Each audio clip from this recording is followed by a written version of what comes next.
Bienvenue sur Africa 24 dans cette nouvelle édition du QG News. Voici les titres de l'actualité. L'Égypte et la Grèce dénoncent le mémorandum de prospection d'hydrocarbures en eau libyenne signé par la Turquie et l'une des administrations rivales de la Libye. Un protocole d'accord que les chefs égyptiens et grecs de la diplomatie jugent illégal. Vous les entendrez dans cette édition.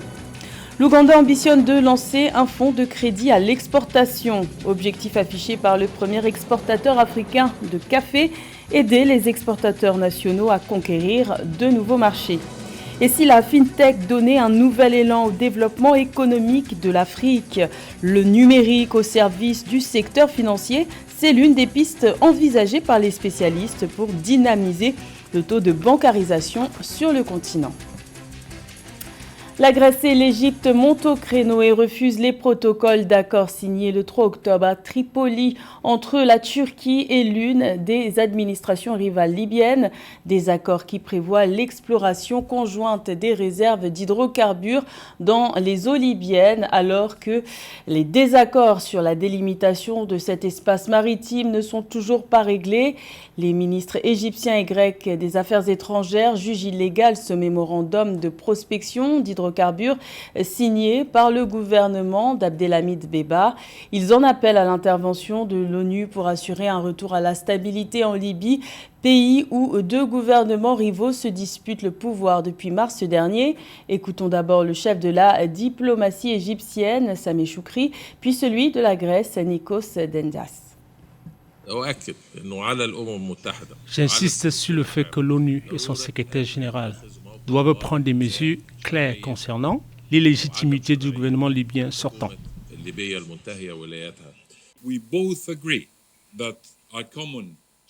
Nous convenons tous les deux que notre objectif stratégique commun est une Libye stable, prospère et pacifique, et une Méditerranée orientale stable.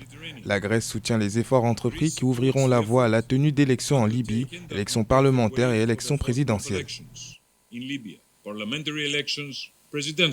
Également dans l'actualité, le changement de gouvernance n'affecte pas les plans du Kenya. Le nouveau président William Ruto, officiellement investi depuis le 13 septembre dernier, a annoncé son intention de poursuivre la construction du gazoduc devant relier la plus grande ville tanzanienne, Dar es Salaam, à la ville portuaire kenyane, Mombasa. Un projet entamé en mai 2021 par son prédécesseur Uhuru Kenyatta, qui avait alors signé un accord préliminaire portant sur le transport de gaz avec la présidente tanzanienne Samia Suluhu Hassan. Pour rappel, la construction de ce pipeline de 600 km situé en Afrique de l'Est est estimée à environ 1,1 milliard de dollars. L'Ouganda, premier exportateur africain de café, revoit sa stratégie commerciale. Le pays est sur le point de lancer un fonds de crédit à l'exportation. Objectif affiché, aider les exportateurs nationaux à conquérir de nouveaux marchés en améliorant la conformité des produits aux exigences sanitaires. Plus de détails avec Amenedj.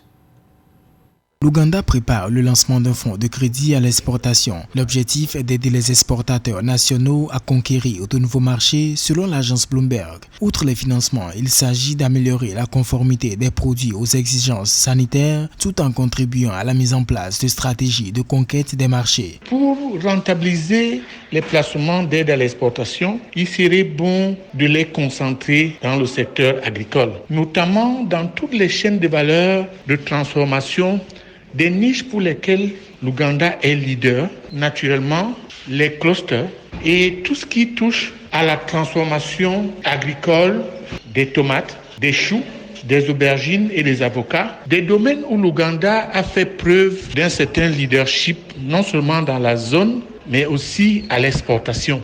Selon Audrey Kouabogo, président du comité consultatif sur la promotion des exportations et le développement industriel lancé par le président ougandais Yoweri Museveni, le capital initial du fonds devrait être modeste et ses financements limités à un certain nombre de produits avant de s'étendre progressivement. Dans le cadre de la zone de libre-échange continentale, l'Ouganda, à travers la mise en valeur de ces produits, à travers la transformation de ces produits, l'avocat, le chou, possiblement le thé et les aubergines, l'Ouganda pourrait créer une industrie alimentaire et optimiser les exportations de cette industrie alimentaire pour prendre des parts de marché en Afrique et dans le monde.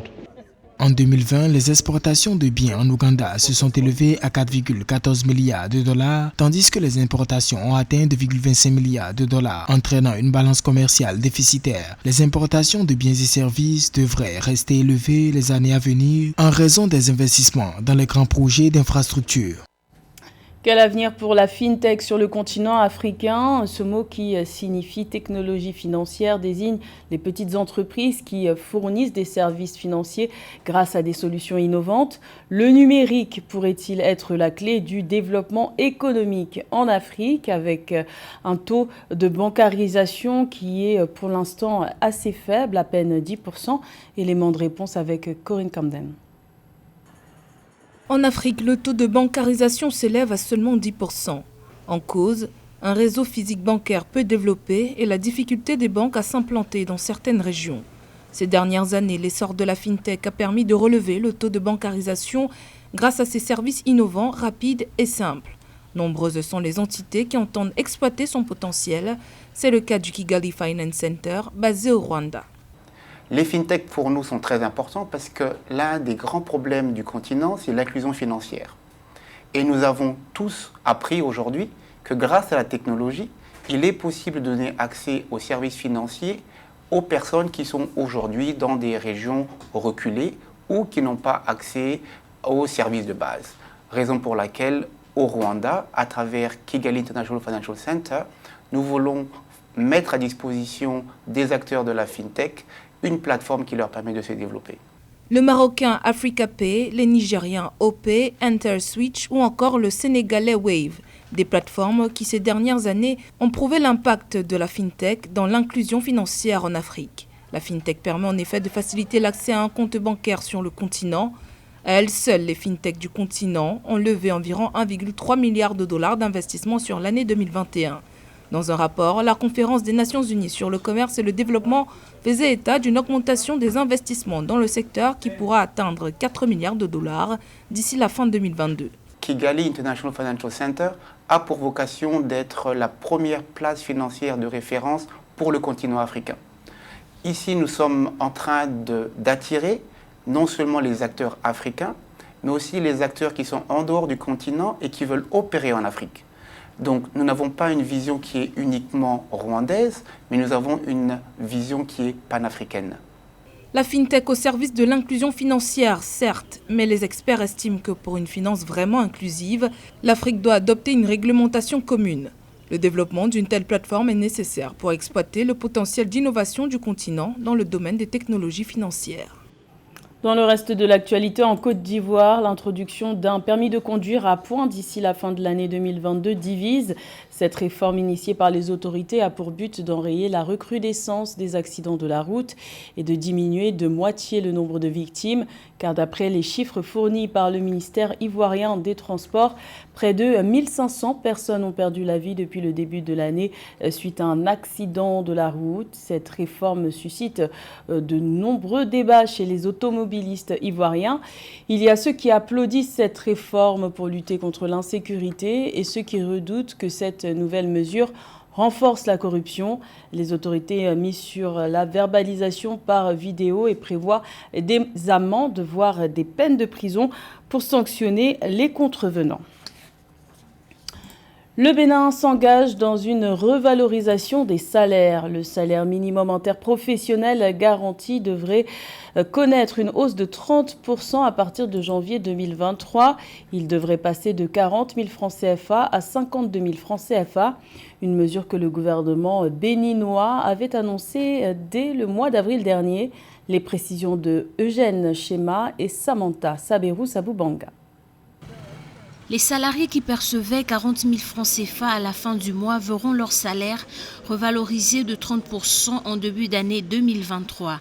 Cette revalorisation des conditions des travailleurs, annoncée en avril par le gouvernement, fait son chemin, toutes les parties travaillant à sa mise en œuvre effective à l'échéance fixée, comme le confirme le président du Conseil national du patronat, Eustache Cotingan, à Africa 24. Nous avons discuté avec les travailleurs au travers du gouvernement et nous avons admis pour toutes les grandes entreprises, il n'y avait pas de difficulté parce que les grandes entreprises payent déjà à plus de 100 000 francs le SMIC dans certaines entreprises.